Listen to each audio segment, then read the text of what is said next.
हमने कहानी करी एक टोकरी भर मिट्टी।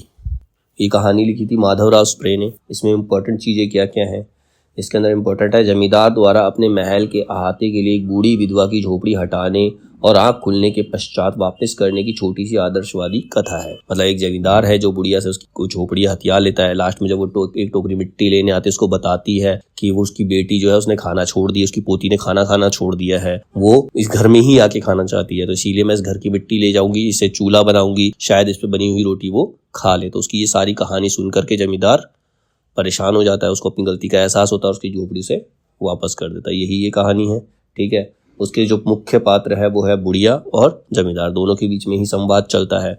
इसके प्रमुख उद्धरण क्या है, जब से यह झोपड़ी टूटी है तब से मेरी पोती ने खाना पीना छोड़ दिया है। मैंने बहुत कुछ समझाया पर वह नहीं मानती, यही कहा करती है कि अपने घर चल, वहीं रोटी खाऊंगी।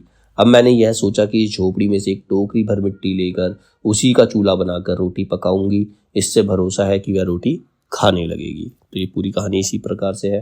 फिर दूसरा है, महाराज नाराज ना हो, आपसे एक टोकरी भर मिट्टी नहीं उठाई जाती और इस झोपड़ी में तो हजारों टोकरियां मिट्टी पड़ी हैं, उसका भार अब आप जन्म भर क्यों कर उठा सकेंगे। आप ही इस बात पर विचार कीजिए। जिससे उसकी आंखें खुल जाती जमींदार की और उसे लगता है कि उसने बुढ़िया के साथ गलत किया है और उसकी झोपड़ी को वो वापस कर देता है।